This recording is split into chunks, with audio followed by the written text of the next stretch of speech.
अभी मेरा हालेलुया वो कौन सा है? हल्ले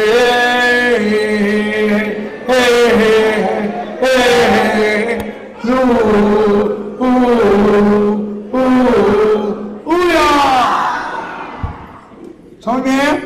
3 बार है, सब मिलकर हल्ले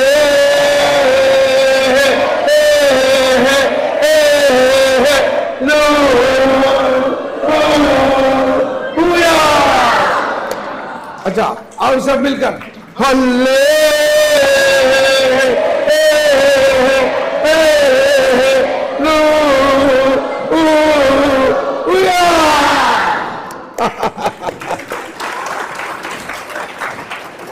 धन्यवाद।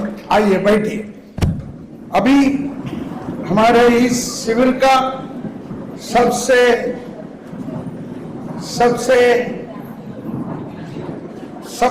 प्रधान नहीं तो सबसे बहुमूल्य प्रवचन देने वाला है। वो इस बात पर है कि पवित्र मिसा बलिदान नहीं तो पवित्र कुर्बाना है, सीरो मलबार कुर्बाना।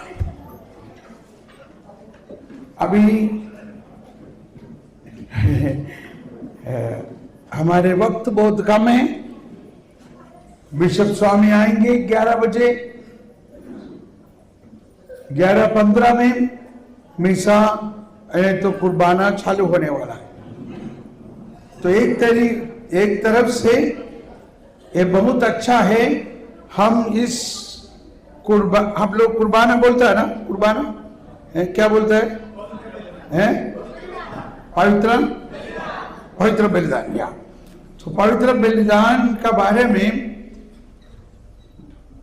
मनन करते, उसके बारे में पढ़कर वो बलि अर्पण करने से आज एक दिन महत्वपूर्ण होगा और वो जिंदगी भर के लिए याद रखने वाला है, जिंदगी भर। और हर एक इतवार को नहीं तो जब आप पवित्र बलि चढ़ाते वक्त आज का ये बलि जरूर याद करेंगे। ऐसे मैंने मेरे जीवन पर बहुत सारी ऐसा घटनाओं को याद किया है। अच्छा, अभी इसके बारे में जनरल कुछ मैंने कह चुका है। जो प्रभु पवित्र बलि का स्थापना किया, उसके साथ साथ पुरोहिताई का स्थापना किया। उसका मकसद क्या है? वो किसके लिए स्थापना किया? कि पवित्र वरम प्रसाद है, तो पवित्र प्रभु का पवित्र बलि के द्वारा संसार के मुक्ति के लिए जो कृपा प्रभु ने बनाएंगे, वो कृपा सबों को ऐसा लिखता है कि डिस्पेंसरी मालूम है ना? डिस्पेंसरी है ना? डिस्पेंसरी जो दवाई बांटने का जगह है डिस्पेंसरी। वो डिस्पेंस मतलब वितरण करना, वितरण है, उसको डिस्पेंस बोलता है। दवाई का डिस्पेंस करने जगह को डिस्पेंसरी बोलता है। वैसा ही है बलि, प्रभु बलि दान करने के बाद उन्होंने अपना जीवन को डिस्पेंस करता है। डिस्पेंस समझ में आया? वितरण करता है। अच्छा, अभी एक दूसरा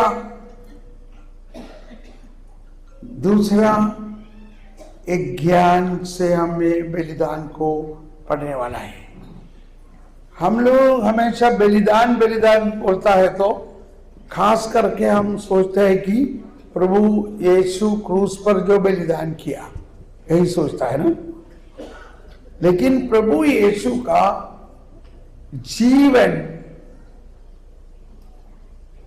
चरनी में तूने जन्म लिया यीशु, वही बलिदान का शुरुआत है। चरनी में प्रभु ने जन्म हुआ है, तब से बलि चालू हो गया।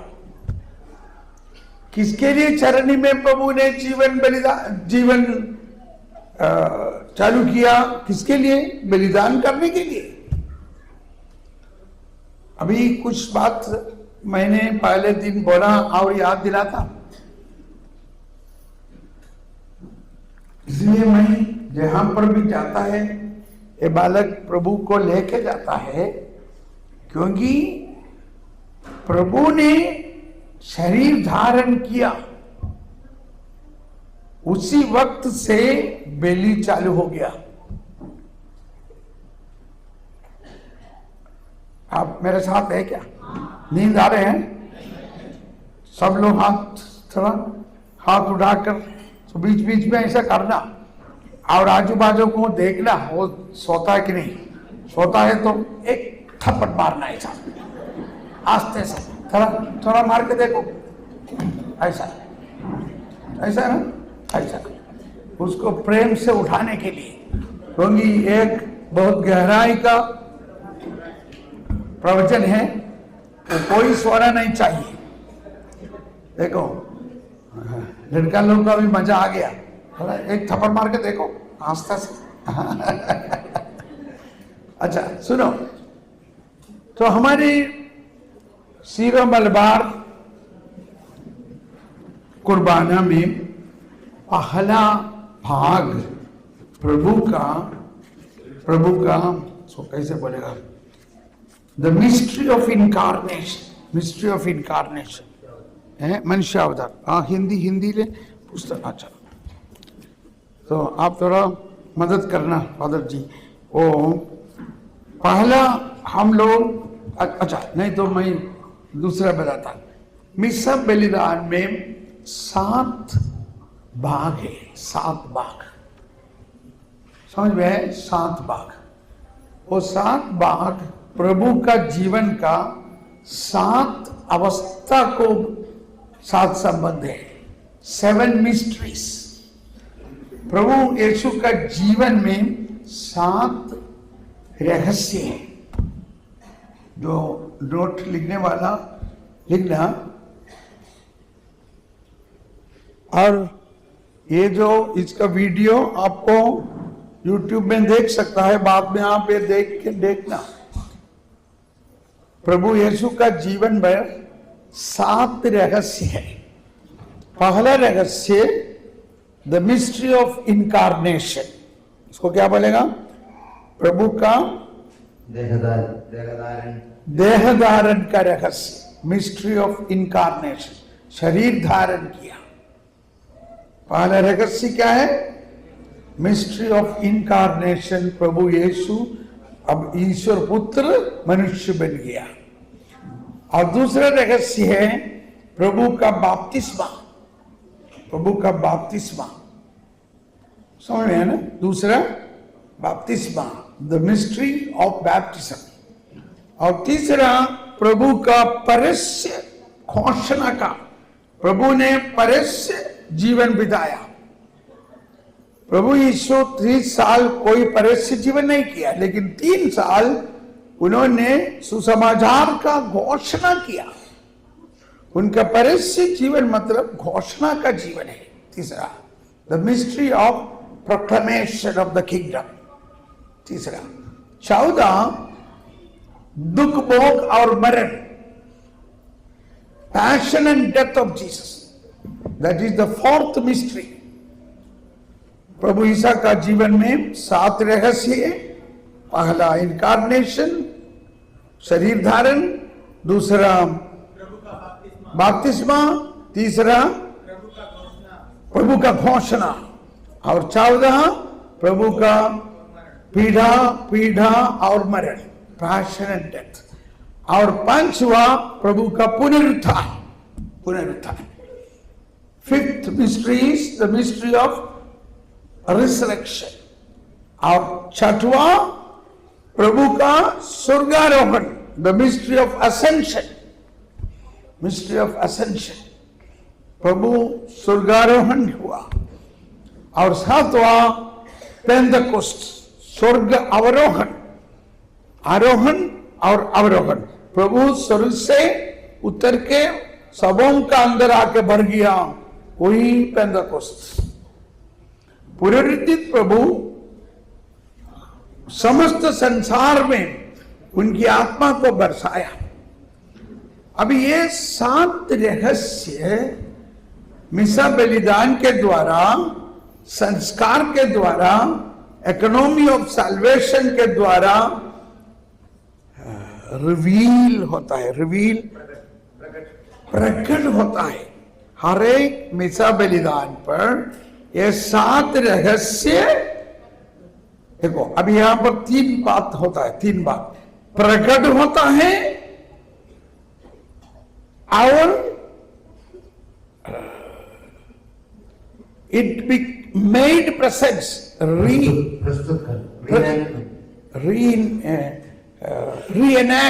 रीएनैक्ट मतलब it is not repeated, it is reenact. यहां पर प्रस्तुत होता है जो प्रभु का, प्रभु बोलता है ये तुम मेरा स्मरण पर किया करे। यहां पर स्मरण मतलब सिर्फ याद नहीं, ये संस्कार के द्वारा स्मरण करने से वो संभव यहां पर वैसा के तैसा फिर लागू करना है। मतलब पुनरुत्थित प्रभु, उनका जन्म, उनका जीवन, उनका मरण, उनका पुनरुत्थान यहां पर फिर हो जाता है। उसको बोलता है it is made present, it is made present. और उसके बाद इट इज डिस्पेंस्ड, वो हम लोगों को होली कम्युनियन, वो सब कुछ हमको dispense, we are receiving it, बांटा जाता है। अच्छा, तो क्या क्या है 7 रहस्य, क्या क्या है सब बोलिए। पहला प्रभु का शरीर धारण, दूसरा प्रभु का बपतिस्मा, तीसरा प्रभु का घोषणा का जीवन, 14 प्रभु का दुख भोग और मरण, और प्रभु का पुनरुत्थान, 5वां, 6वां प्रभु का स्वर्गारोहण, और 7वां प्रभु का स्वर्ग अवरोहण, यानी कि पेंटेकोस्ट। अभी एक 8वां है उनका दोबारा आना, वो फिर दोबारा आएगा, वो 8वां, वो तो अभी हम नहीं बोलता है, वो तो इसके अंदर वो है, वो फिर आएंगे। अच्छा, अभी हमारे सिरो मलबार बलिदान पर ये बहुत अनोखी है कि सबसे पहला भाग प्रभु का शरीर धारण का अवस्था को घोषणा करता है हम लोग यहाँ पर। देखो, पहले हम अब से हमारा, वो प्रार्थना के बाद क्या है यह मसीह की, मतलब प्रभु का आज्ञा का अनुसार है हम करते हैं। लेकिन उसके बाद हमारे प्रार्थना है कि परम धाम में ईश्वर की महिमा, ये क्या है? ये कौन किसको बोला है? स्वर्गदूतों ने गडरियों को संदेश दिया कि सर्वोच्च स्वर्ग में ईश्वर की महिमा और पृथ्वी पर मानवों को शांति। इसको हम लोग बोलता है कि ग्लोरिया, मतलब ये प्रभु का जन्म का बारे में पूरा स्वर्ग घोषणा किया। और उस वक्त स्वर्ग के सब दूतों ने सब वाद्यों के साथ गीत गाते हुए मनाया। क्यों? उस वक्त ईश्वर इंसान बनकर इस गौशाला में चरनी पर प्रभु जन्म हुआ है। तो लूकस सुसमाचार अध्याय 2:11 में, अध्याय 2:11, लूक 2:11 में लिखा है, आज दाऊद के नगर में तुम्हारे लिए बहुत खुशी का एक संदेश है, घटना है। 11 10 से लेके, स्वर्गदूतों ने उनसे कहा, ठहरिए नहीं, देखिए मैं आपको सभी लोगों के लिए, देखो सिर्फ कनेडियन के लिए नहीं, सभी लोगों के लिए बड़े आनंद का सुसमाचार सुनाता हूं। क्या है सुसमाचार? आज दाऊद के नगर में आपके मुक्तिदाता प्रभु मसीह का जन्म हुआ है। सब लोग ऊंची आवाज से हाथ उड़ाते हुए दौड़ाइए, बखान कीजिए, बोलिए, आज दाऊद के नगर में आपके मुक्तिदाता प्रभु मसीह का जन्म हुआ है। सर्वोच्च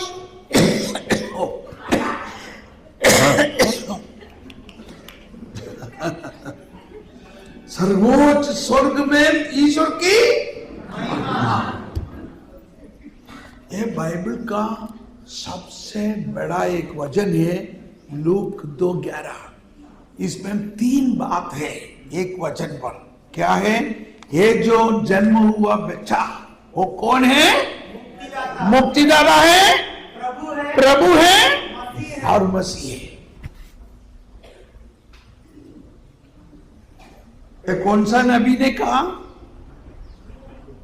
कोई नबी कहा क्या? स्वर्गदूतों ने कहा, स्वर्ग से सुना।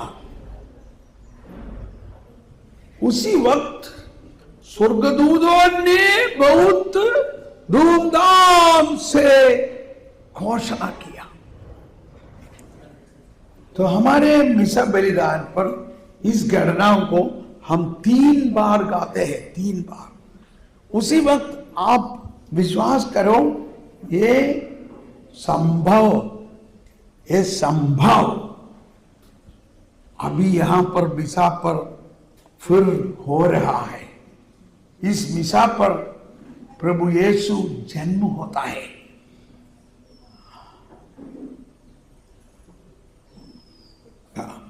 और देखो, उसके बाद एकाएक उस स्वर्गदूतों के साथ स्वर्गीय सेना का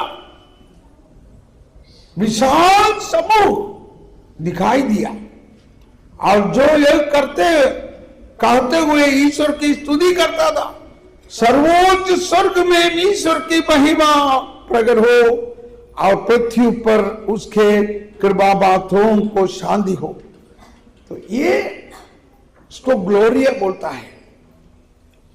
लैटिन चर्च में सिर्फ संडे को रोज ये गाते हैं, लेकिन असल में ये रोज गाना चाहिए। हमारे मिसा में, हर मिसा में ये, नहीं तो हमारे बलिदान पर, हर बलिदान पर ये गाते हैं, क्योंकि ये प्रभु जन्म हुआ है, प्रभु का जन्म के बारे में है। ये सिर्फ एक गीत नहीं है, एक गीत कोई बदल नहीं सकता, इसका जगह पर दूसरा कोई गीत भी नहीं गा सकता। ये मन में देखते हुए आप उसको जरा दोहराते हुए गाएंगे तो स्वर्ग उतर आया। क्या है सुसमाचार? स्वर्ग पृथ्वी पर और पृथ्वी स्वर्ग पर। क्या है सुसमाचार? स्वर्ग पृथ्वी पर।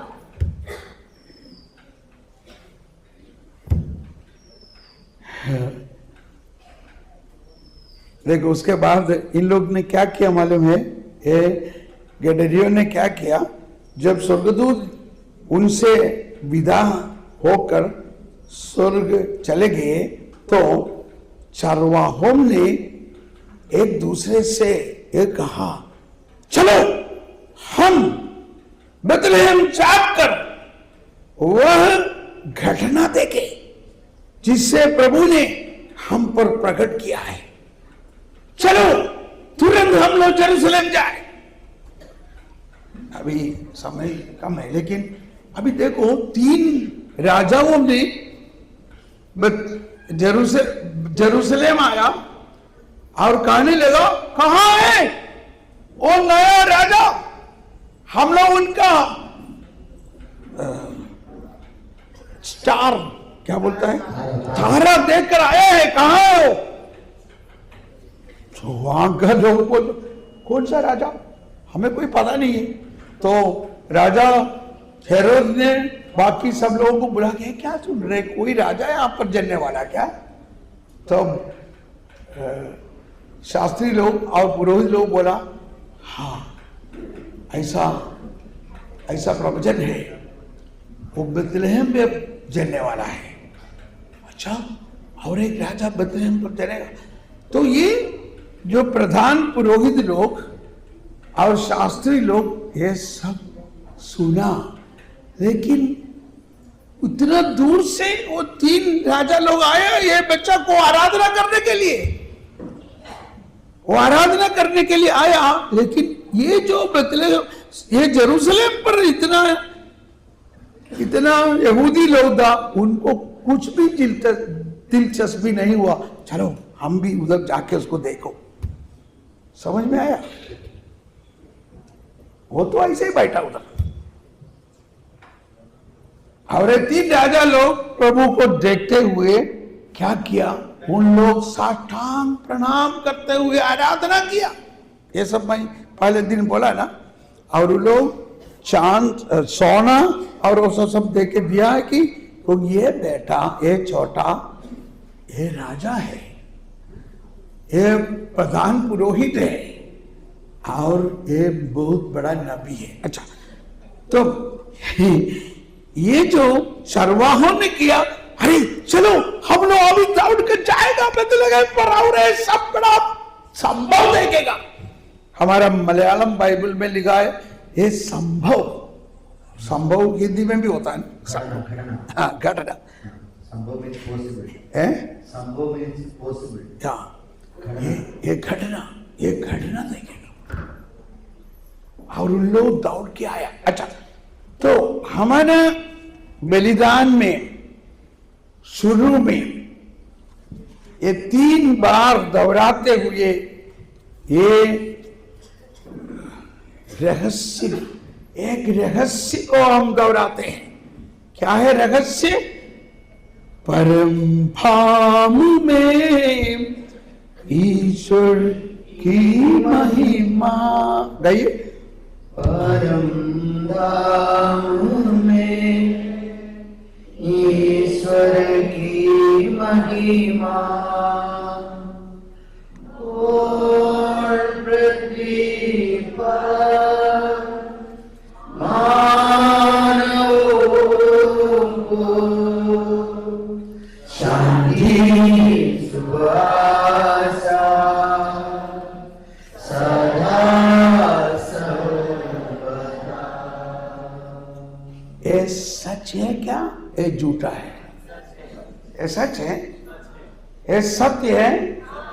आप विश्वास कीजिए, क्योंकि ये देवदूतों ने, स्वर्गदूतों ने जो संदेश दिया, मतलब सिर्फ संदेश नहीं, क्यों है आज दाऊद की नगर पर हमारे मुक्तिदाता प्रभु मसीह का जन्म हुआ है।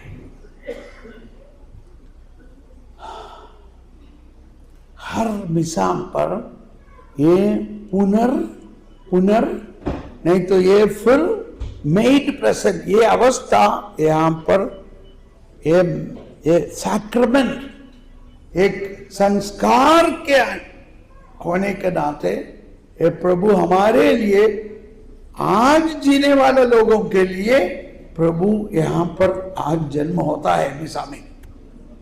समझ में आया? ये सोचते हुए, हे प्रभु, आज इस मिसा के द्वारा आप मेरा जीवन पर, मेरे हृदय का एक गौशाला में, मेरा हृदय एक गौशाला जैसा है, बहुत खराब है, बहुत गंदे है। गौशाला कैसे होता है? तो वो गौशाला में हमारा हृदय पर प्रभु आइए, जन्म लीजिए आज ये मिसा बलिदान द्वारा। समझ में आया? ये पहला घटना मिसा का।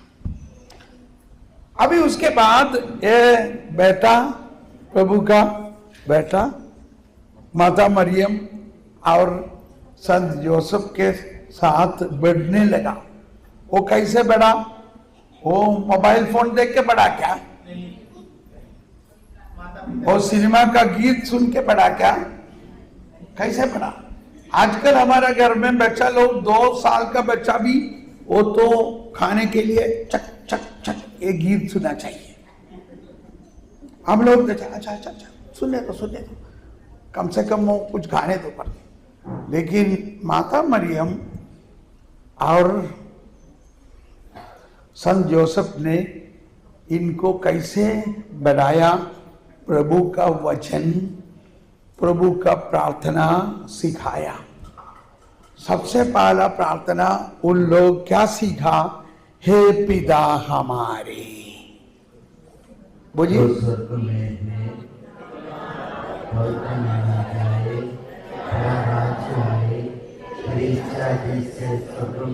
ओके, बस। अब ये जो चीज है, ये बेटा प्रभु यीशु का जन्म के बाद वो कैसे बढ़ा?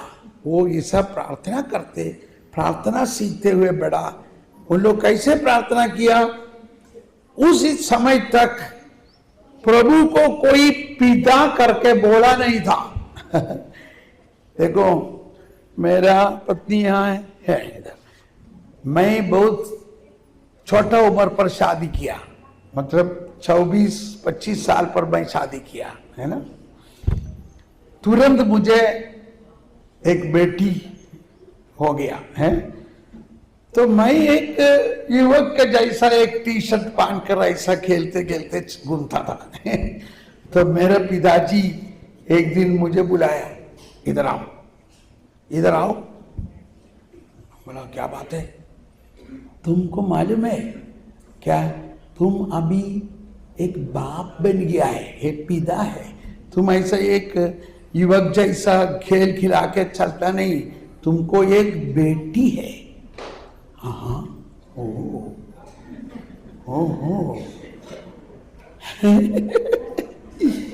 मैं सिर्फ एक युवक नहीं, बल्कि युवक है, लेकिन ये युवक क्या बन गया?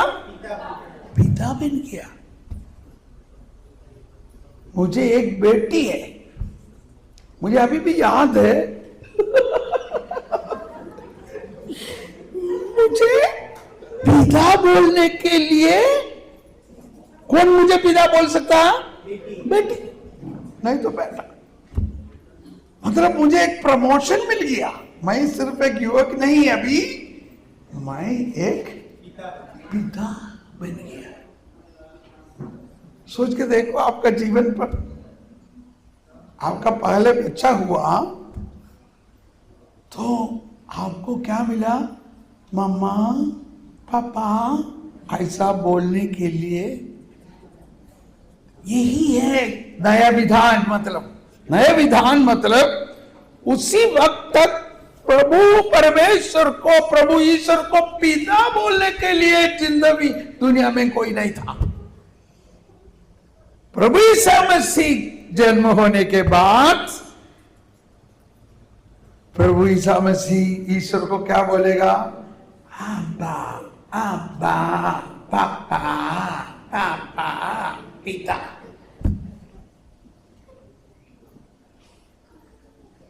और जो प्रभु यीशु में विश्वास करता है उसके भाई बन जाता है।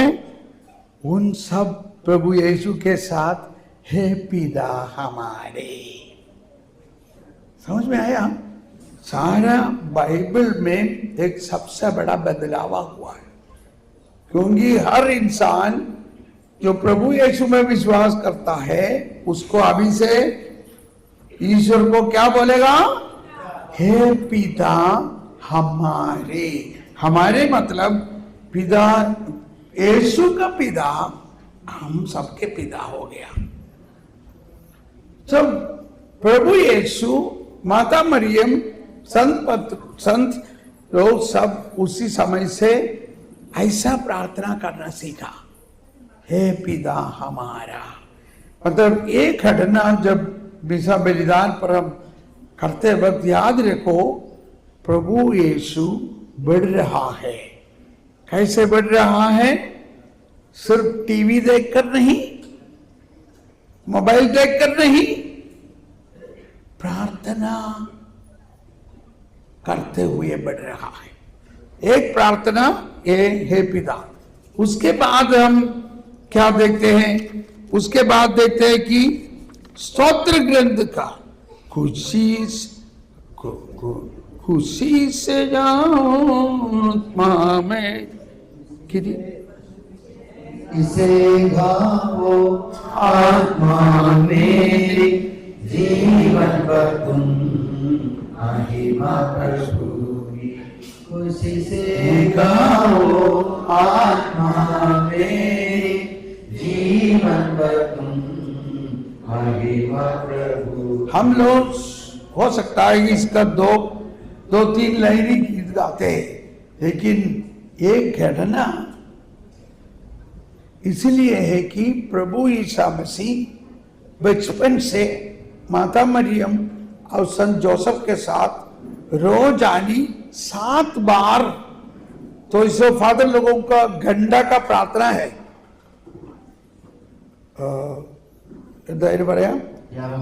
याम प्रार्थना 7 याम है, मतलब 7 घंटा रोज को प्रार्थना करना चाहिए।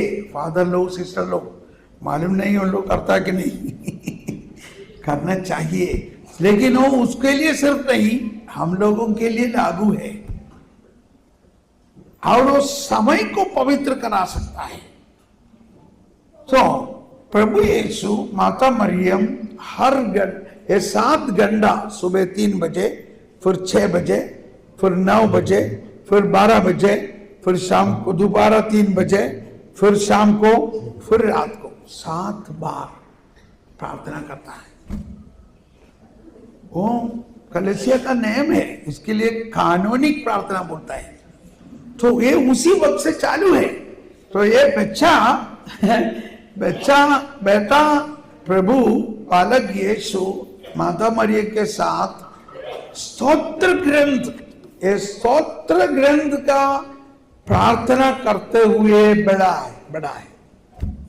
उसके बाद उन्होंने 12 साल का उम्र में वो पुराना विधान का 5 किताब पढ़ गया। 5 किताब। वो उस समय का कानून था, 12 साल की उम्र तक। तो इसीलिए वो 12 साल के ऊपर जेरूसलेम गया कि वहां पर जाने से उनको एक कॉन्वेकेशन होता है, the son of the law. तो वो बच्चा, तो हमारा मिसा में प्रभु का जन्म से लेकर वचन का घोषणा तक का समय पर ये जो घटना है, प्रभु यीशु कैसे बढ़ा, वो ईश्वर का वचन और प्रार्थना पढ़ते हुए को माता मरियम के साथ पढ़ते हुए उन्होंने बढ़ा है। उसके बाद प्रभु का बपतिस्मा का समय आ गया। So page number 17, page number 17।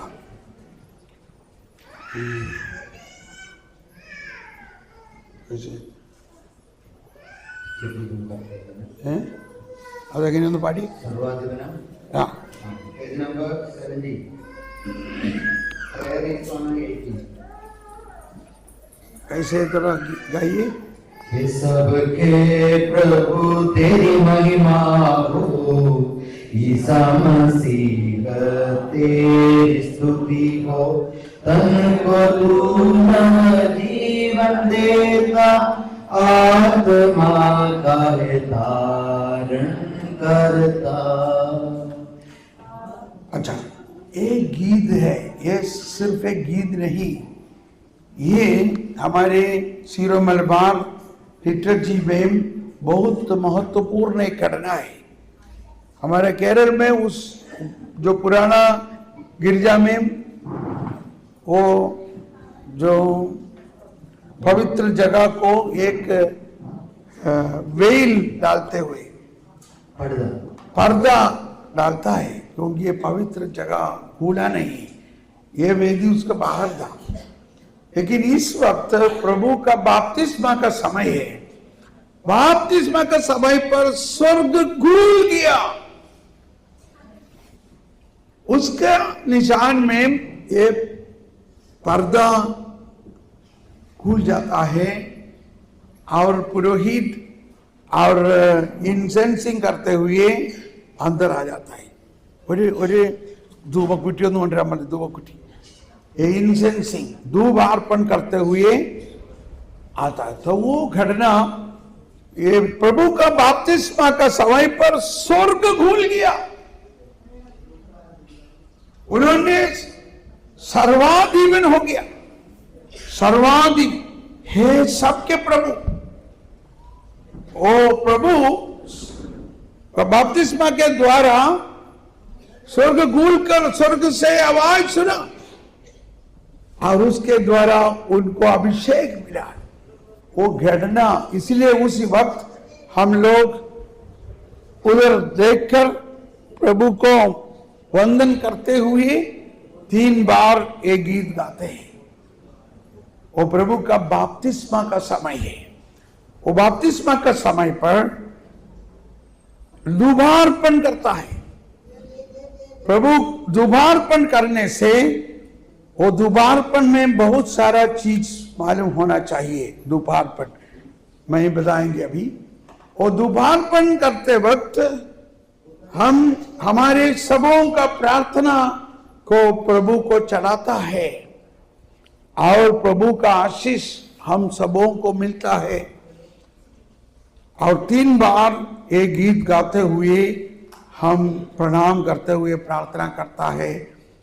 तो ये घटना प्रभु का बपतिस्मा का घटना है। अच्छा है नो അതിനല്ല ഞാനിതൊന്ന് എക്സ്പ്ലെയിൻ ചെയ്യാനാണ്. ഇതിന് ട്യൂറബിളിന്റെ എന്താ പറയാ?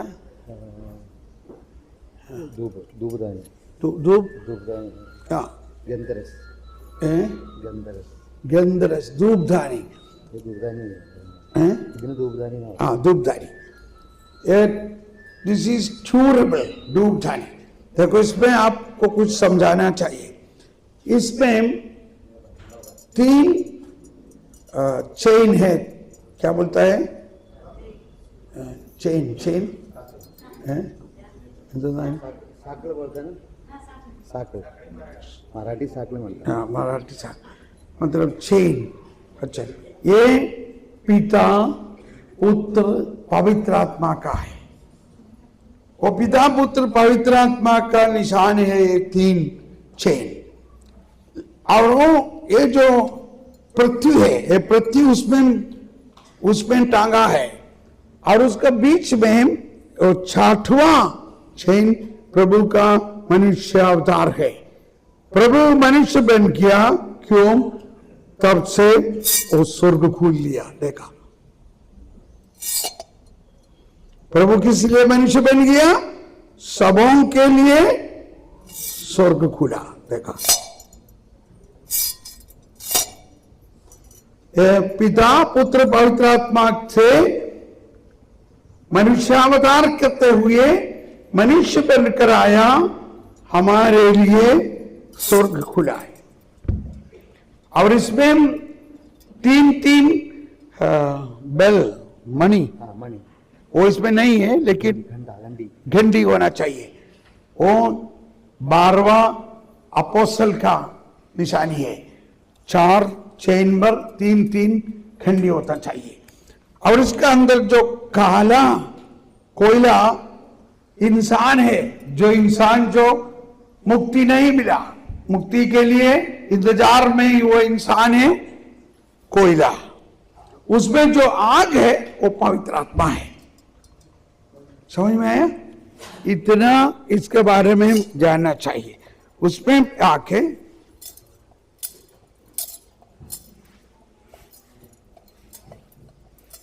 इसमें ऐसा 2 बार, उसके बाद ऐसा 3रा बार है। तो ये सब समझना चाहिए। तो ऐसा बेली में बहुत सारा चिन्ह है। ये बेली वेदी एक चिन्ह है, ये बेमा और ये बेली वेदी, ये सब एक चिन्ह है। वो सब का बहुत मतलब है। अच्छा, अभी हम लोग मिसा बलिदान पर क्या क्या घटना पार किया? प्रभु का मनुष्यावतार, प्रभु का बपतिस्मा हुआ। बपतिस्मा के बाद प्रभु परस्य जीवन चालू कर रहे हैं। प्रभु को अभिषेक मिला है। प्रभु ने बोला, ईश्वर की आत्मा मुझ में छाया है, मुझे पिता ने अभिषेक किया है। तब पुरोहित ये प्रधान पवित्र जगह पर आकर वहां से ईश्वर का वचन को लेकर लोगों के पास आ रहा है। प्रभु यीशु पवित्र जगह से ईश्वर को वचन लेकर घोषणा करने के लिए बाहर आ गया, गलीली पर आ गया। ये गलीली है, ये जो जगह गलीली है वो कलवारी है। वो पवित्र जगह से प्रभु अभी गलीली पर आ गया और सुसमाचार का घोषणा करता है। तो मैंने कहा सुसमाचार ईश्वर का मुंह है, ईश्वर का मुंह। प्रभु पहले उत्पत्ति ग्रंथ पर ईश्वर था, लेकिन उसको मुंह नहीं था। अभी ईश्वर इंसान बन गया, प्रभु यीशु बन गया, तो ईश्वर एक मुंह मनुष्य होते हुए हमारे पास आके ईश्वर का वचन हमें देता है, ईश्वर का वचन बांटता है। वो ईश्वर का स्वर्ग राज का घोषणा करता है। स्वर्ग का राज निकट आ गया है। सबसे पहले यीशु ने कहा स्वर्ग का राज निकट है। कहां है स्वर्ग का राज? मैं ही हूं। प्रभु यीशु स्वयं स्वर्ग का राज है। वो निकट आ गया है, तुम्हारे लिए मैं लेके आया है स्वर्ग से। देखो, तो प्रभु का ये सुसमाचार का घोषणा में ये सब खास बात प्रभु ने दिया है। ईश्वर का स्वर्ग का रहस्य क्या है? प्रभु ने कहा एक ही व्यक्ति को जानता है स्वर्ग का रहस्य, जो स्वर्ग से आया। वो कौन है? प्रभु यीशु। और वो स्वर्ग का रहस्य हमें सीखना चाहिए। और वो रहस्य में खास करके पिता के बारे में, पुत्र के बारे में, पवित्र का बारे में, पवित्र आत्मा का बारे में, और कैसे हमें स्वर्गराज मिलेगा, ये सब के बारे में प्रभु ने सिखाया। तो उसके बाद तो यही है मिसा बलिदान का तीसरा घटना। तीसरा घटना क्या है? प्रभु यीशु का घोषणा। तो जब यहाँ पर पुरोहित वजन लेकर यहाँ पर आके घोषणा करते वक्त, ये पुरोहित प्रभु यीशु है। पुरोहित कौन है? प्रभु यीशु स्वयं है। और वो प्रभु यीशु स्वयं पुरोहित के रूप पर आकर, प्रभु यीशु ने 2000 साल के पहले जो वचन बनाया वही वचन यहाँ पर घोषणा करता है। जैसे लोग पहाड़ी पर नहीं तो समुद्र के किनारे बैठकर सुना, ऐसे हम लोग प्रभु यीशु के साथ ये वचन यहाँ पर सुन रहा है। समझ में आया? उसके बाद प्रभु ने वचन का घोषणा करते के बाद उसको व्याख्यान किया। वैसा यहाँ पर याजक वो व्याख्यान करता है। वो व्याख्यान होने के बाद फिर हम चढ़ावा का तैयारी कर रहे हैं। एक तरीका चढ़ावा का तैयारी कर रहे हैं और हम लोग याचना प्रार्थना करता है और चढ़ावा तैयार। चढ़ावा का बारे में मैं बोल दिया। तो चढ़ावा का समय पर हम क्या चढ़ाता है? समस्त संसार जो अभी प्रभु यीशु के शरीर में है, वो समस्त संसार को हम चलाता है। याद रखो, शायद हम लोग जो विश्वासी होते हुए, हम विश्वासी ही बलि में भाग लेता है, लेकिन बलि किसके लिए होता है? समस्त संसार के लिए। तो हमारा बलिदान के द्वारा हम एक मिशन मतलब सारा संसार के लोगों के लिए हम प्रार्थना करता है। जो मिसा में भाग ले नहीं सकता, लेकिन प्रभु यीशु ने बलि चढ़ाया तो किसके लिए चढ़ाया? सारे संसार के लिए चढ़ाया। तो याद रखो, हम लोग प्रभु यीशु का विश्वास करने वाला आज बलि चढ़ाते वक्त, हे प्रभु, हमारे अड़ोस पड़ोस में बहुत सारे लोग हैं, आप उनके लिए भी बलि चढ़ाए, लेकिन वो अब यहाँ पर नहीं आता है, नहीं आ सकता है, उनको मालूम भी नहीं है। वो बोलता है कि वो दूसरा जाति है, लेकिन प्रभु हम लोग उसके लिए भी ये बलि चढ़ाता है।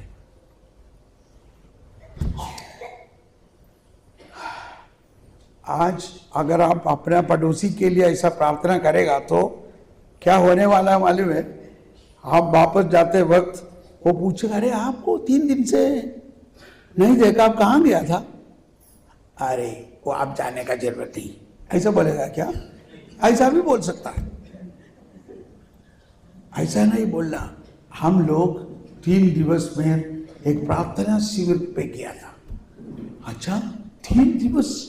आप 3 दिवस को प्रार्थना शिविर? वो क्या प्रार्थना होता है वहां पर? उसमें हम लोग आप सबों के लिए भी प्रार्थना किया, हमारे लिए।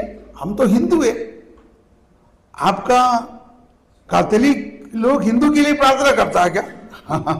वही तो सबसे सुसमाचार। आप बोलता है कि हिंदू, लेकिन हम जानता है कि आप मेरा भाई है, आप प्रभु यीशु मसीह का भाई है। क्योंकि प्रभु यीशु मसीह जो बलि चढ़ाया, सिर्फ ईसाइयों के लिए नहीं चढ़ाया, आपके लिए भी बलि चढ़ाया है। क्या बात है? प्रभु यीशु मसीह हमें जन्म से जानता है। हाँ, मैं बताता हूं, प्रभु ईसा मसीह ईश्वर होते हुए इंसान बन गया। वो इंसान में हर जाति का लोग है, आप भी उसमें है, आपको भी उससे आशीर्वाद मिल सकता है। तो हम लोग आपके लिए भी प्रार्थना किया है। अच्छा, तो जरा मुझे और बताइए। यही होने वाला है, मुझे अनुभव हुआ है। एक बार मैं उत्तर भारत में ऐसा एक घर में, समय हो रहा है, एक घर में जाने के लिए बोला प्रभु ने मुझे। अच्छा, मैं बोला मैं इधर जाके क्या करेगा, कैसे मुझे मुलाकात होगा, थोड़ा पानी मांगो। प्रभु ने बोला मैं हमारी स्त्री के पास से पानी पिया क्या? मैं पानी तो नहीं पिया, लेकिन उसके साथ जरा बातचीत चालू करने के लिए मैंने बोला मुझे थोड़ा पानी पिलाओ।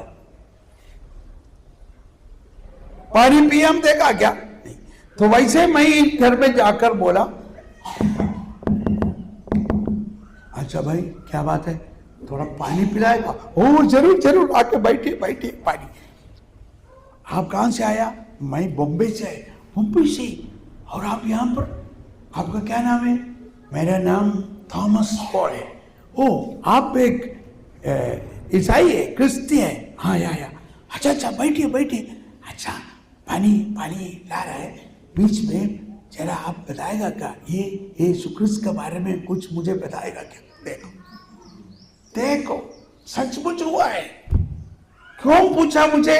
सचमुच में यीशु क्रिस्त उन लोगों पर है क्योंकि आदि में शब्द था, सब कुछ उसके द्वारा बना गया, उसके बिना कुछ भी नहीं बना।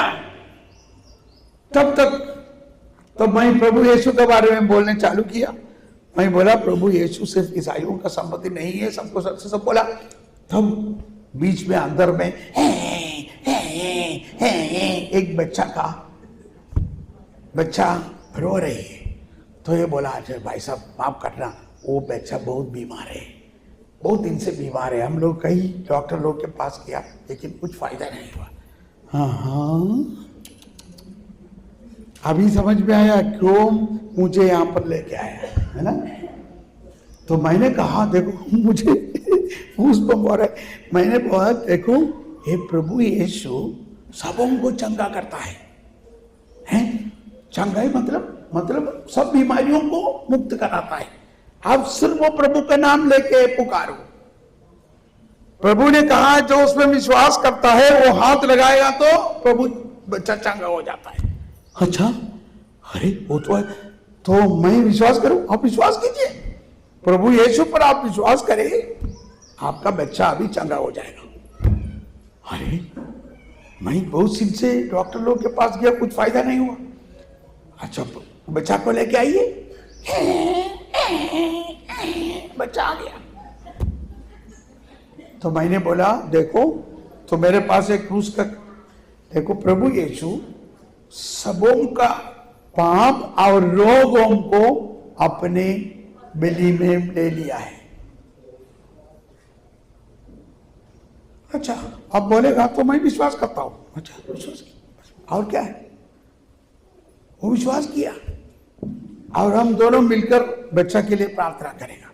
प्रभु ने बोला है अगर तुम विश्वास करता है तो बच्चा पर रोगियों को हाथ लगाएगा तो रोगियों का कोई बच्चा रो रहे, मैं उसको ऊपर हाथ लगाया, तब तुरंत वो रोना बंद हो गया। तो मैं सोचा जरा हाथ लगने से रोना बंद हो गया, ऐसा नहीं, सचमुच वो चंगाई हो गया।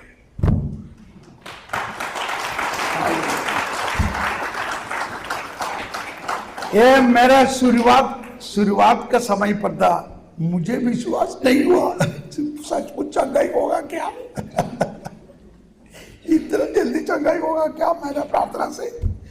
तो मैंने सोचा शायद कुछ देरी के बाद फिर बीमार हो जाएगा।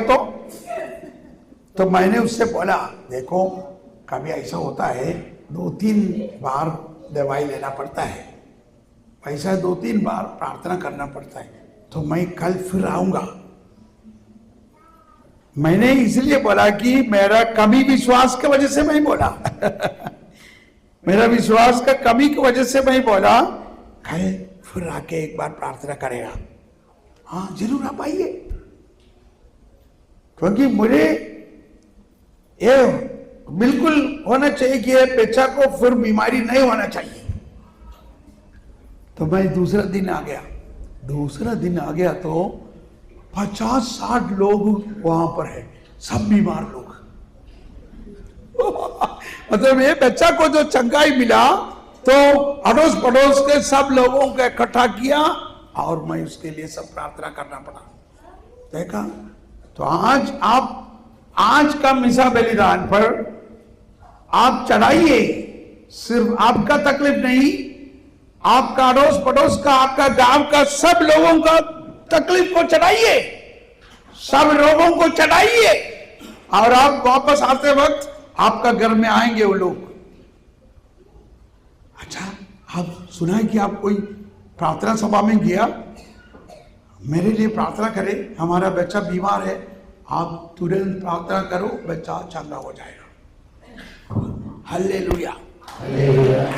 तो यही हमारा पल्ली मतलब सिर्फ ईसाइयों के लिए नहीं, सब लोगों के लिए है, समझते हुए आप बलि चढ़ाइए। अच्छा, तो हम चढ़ावा का गाना के बाद हम लोग सबों को चढ़ाइया, उसके बाद हम विश्वास मंत्र क्या बोलता है, विश्वास का घोषणा करता है। ये विश्वास का घोषणा का मतलब यह है कि अभी अभी प्रभु ईसा ने हमें शिक्षा दिया है, प्रभु यीशु उनका वचन दिया है, प्रभु यीशु पिता का बारे में, पुत्र का बारे में, रक्षा का बारे में, स्वर्ग का बारे में, दोबारा और पुनरुत्थान के बारे में सब हमें सिखाया है। जो कुछ भी सिखाया है मैं विश्वास करता हूं प्रभु, मैं खड़े होकर वो विश्वास को घोषणा करता है, क्योंकि आपने जो कुछ भी हमें सिखाया ना, क्योंकि ईश्वर पिता है, ईश्वर सर्वशक्तिमान है, प्रभु यीशु हमारा मुक्तिदाता है, ये सब हम विश्वास करता है। यही विश्वास का घोषणा का मतलब। वो एक प्रभु का प्रवचन को हम उत्तर दे रहा है, प्रभु हमें क्या सिखाया है उसके लिए हम उत्तर दे रहा है। मैं ये सब विश्वास करता हूं। अभी ये विश्वास के साथ हम अभी ये गलीली छोड़कर, गलीली ये वेदी गलीली वचन का घोषणा का जगह छोड़कर हम प्रभु का अभी छठवां क्या है, प्रभु का दुख भोग और मरण, प्रभु का दुख भोग और मरण का घोषणा आघोष के, तो वो दूसरा वेदी में है। वो अगर आपका पल्ली में देखा तो कुछ 2-3 स्टेप ऊपर होगा, मतलब वो कलवारी में, ये गलीली है, समुद्र के किनारे है, वो कलवारी ऊपर होगा। आपका पल्ली में कैसे है कुछ फादर जी, पल्ली में थोड़ा स्टेप 2-3 स्टेप ऊपर है ना? है ना? हाँ, सब पल्ली में कलवारी जो बलि वेदी है कम से कम 3 स्टेप ऊपर होता है। वो यही मतलब है कि प्रभु यीशु वो प्रवचन के बाद कलवारी पर बलि चढ़ाने के लिए आया है। और हम लोग सब अभी मिसा बलिदान का 4 और 5 घटना वहां पर होने वाला है। कौन सा है 4 घटना? दुख भोग, मरण और पुनरुत्थान। एक घटना यहां पर जैसे उस समय हुआ है वैसे यहां पर होता है। जैसे माता मरियम और संत योहन और 100 लोग प्रभु का क्रूस के नीचे खड़े थे, वैसे ही हम लोग उसमें भागीदार होता है। प्रभु का बलि में हम भागीदार होता है। क्रूस पर जो प्रभु ने बलि चढ़ाया, ये प्रभु का शरीर में हम लोग हैं। क्यों है? उनका जन्म से ही हम लोग उनका शरीर में हैं, इसलिए उनका क्रूस में भी हम उनका शरीर में हैं।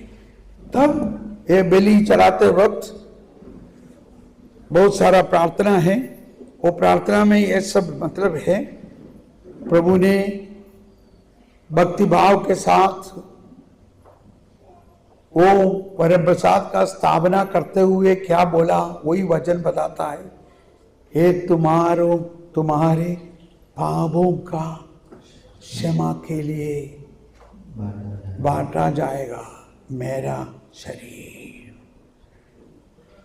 ये पुरोहित उनको दिया हुआ पुरोहित का संस्कार द्वारा पुरोहित ये बात करते वक्त प्रभु की आत्मा, पवित्र आत्मा और प्रभु का वचन और पुरोहित के द्वारा प्रभु यीशु का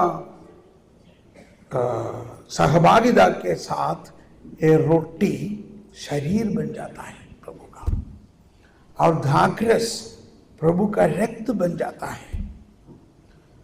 हम लोग सब उसके साथ मिलन हो जाता है। हमारा पाप का मुक्ति के लिए ये बहुत बड़ा चीज अभी मिसा में होता है। उसी वक्त ही हमारे पाप का क्षमा हो गया, उसी वक्त हमारा पाप को बदलाया। ईश्वर इम्मानुएल बना, मैं पापी जिसका बेटा बना। अच्छा, अभी समय हो गया। तो उसके बाद फिर हम लोग कल हम पढ़ाए आपको जो प्रार्थना प्रभु का ये उतना है, पेज नंबर 61 है ना, पेज नंबर 61। क्या ये प्रार्थना खास करके शायद आज अभी समय पर ये प्रार्थना का नहीं, दूसरा प्रार्थना हो, लेकिन ये प्रार्थना भी याद रखना। और स्थापन वचन का प्रार्थना होने के बाद, हे प्रभु तूने हम पर इतना उपकार किया है जिसके उचित धन्यवाद देना हमारे लिए असंभव है। क्या क्या है? तेरे ईश्वरीय जीवन में हमें सहभागी बनाने के लिए तूने हमारा मनुष्य स्वभाव अपनाया। वो मनुष्यावतारण में को बात फिर निकालता है। क्यों? तूने हमारे हम पतितों को उद्धार किया। बहुत खास करके आप रोज बोलना, मेरा जीवन पर अभी भी एक पतित अवस्था है, fallen nature that comes from Adam. Adam से लेके जो हमारे अंदर में जो बुराई है वो आपको आप लेना पड़ेगा। उसके लिए आपको पिता ने बोला है, बुझ भेजा है, प्रभु यीशु ने वो ले लेता है। तूने हमें पतितों का उद्धार किया। ये खास करके आप बोलना, क्योंकि हमें मालूम है हमारे व्यक्तिगत जीवन पर अभी भी कितना कमजोरी है ना। हमारे आपके अंदर कोई कमजोरी है क्या? ये कमजोरियों को हमारे अपना शक्ति से दूर नहीं कर सकता। बल्कि कोई बोलेगा तुमको कितने बार बोला ऐसा नहीं करने के, दारू पी के नहीं आने के लिए कितने बार बोला, फिर तुम दारू पी के आया, कल तुम दारू पी के आया तो मैं टकली तोड़ दूंगा, समझे? यही है हमारा भाषा, है ना। कुछ होता है क्या? कुछ होता क्या? कुछ नहीं होता है।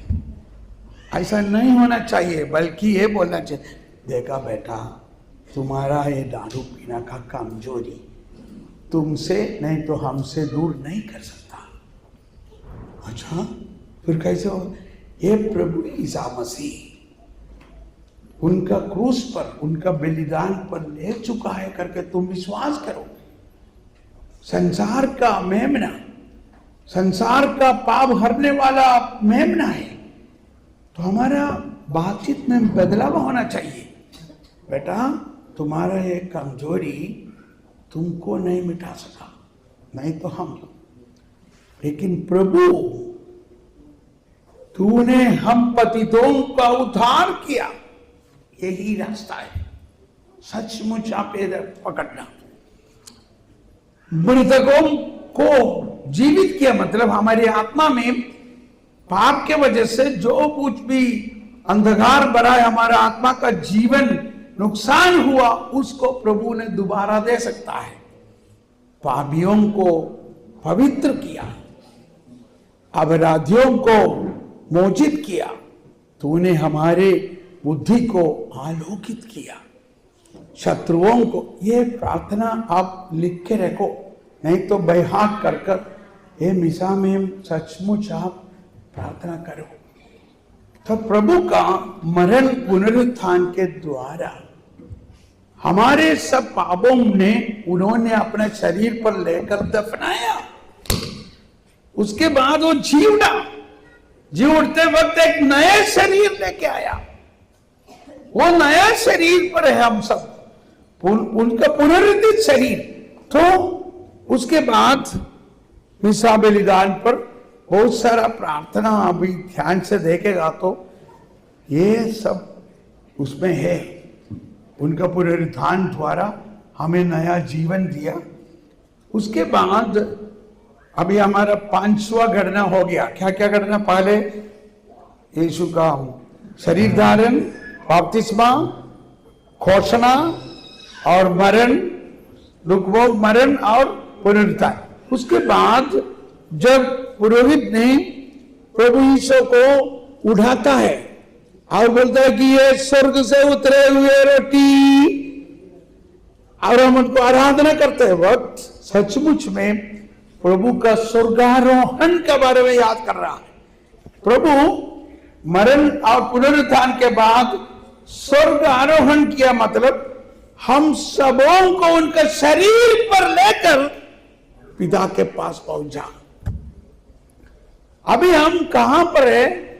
मिसा में, स्वर्ग में प्रभु यीशु के साथ पिता का दाहिने है। अभी वहां पर अलग से प्रार्थना है। वहां से पहले हम हे पिता बिंदी किया, हम पिता का शुरुआत में हे पिता बिंदी हम भूमि में किया है। अभी का एक पिता बिंदी पिता के साथ प्रभु यीशु पहुंच गया मरण पुनरुत्थान के बाद। वो पुनरुत्थान पर पुनरुत्थित यीशु में हम सब है, क्योंकि हम प्रभु का जन्म में प्रभु का शरीर में है, प्रभु का क्रूस पर प्रभु के शरीर में है, प्रभु का शरीर दफनाया तब हम उसमें था, प्रभु का शरीर जी उड़ा तब हम उसका शरीर पर था, और प्रभु जी उड़ा, प्रभु स्वर्ग पर ऊपर उड़ा तब हम कहां गया? हमको प्रभु छोड़ा गया। अच्छा तुम लोग इधर रहो, मैं अकेले जाता है, ऐसा बोला क्या? प्रभु हमको छोड़ सकता क्या? प्रभु बोला जब मैं जी उड़कर ऊपर जाएगा मैं सबों को अपने साथ ले जाएगा। यही ईसाई। तो उस वक्त हम सबों को स्वर्ग पर ले गया। अभी स्वर्ग में पिता के पास बैठे हुए हम फिर प्रार्थना करेगा, हे पिता हमारे। देखा? उसके बाद जो हम हे पिता बिंदी बोलते वक्त स्वर्ग पर बैठकर वहां पर प्रभु क्या क्या देगा? देखो, आइए बेटा, यहां पर तुमको मैं स्वर्गीय भोजन दूंगा।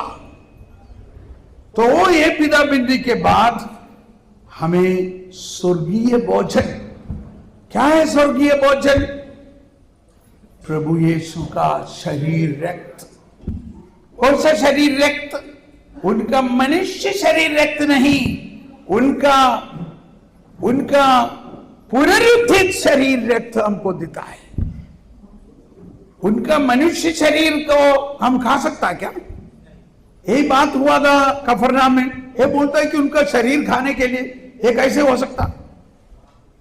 लेकिन वो उस वक्त कहा था कि मैं स्वर्ग आरोहण करने के बाद मेरा स्वर्गीय शरीर रक्त तुमको खिलाएगा, क्योंकि तुम स्वर्ग का लोग हैं।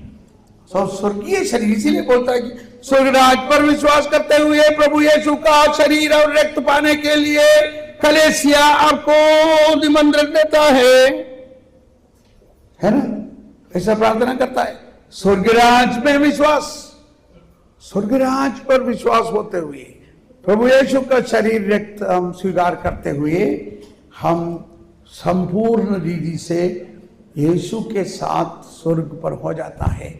तो उसके बाद आखिरी प्रार्थना में हम वो प्रार्थना सब मतलब ये है कि ये जो स्वर्गीय शरीर रक्त आपको खिलाता है, ये आने वाला, मैं दोबारा आने का एक अच्छा एडवांस देता है।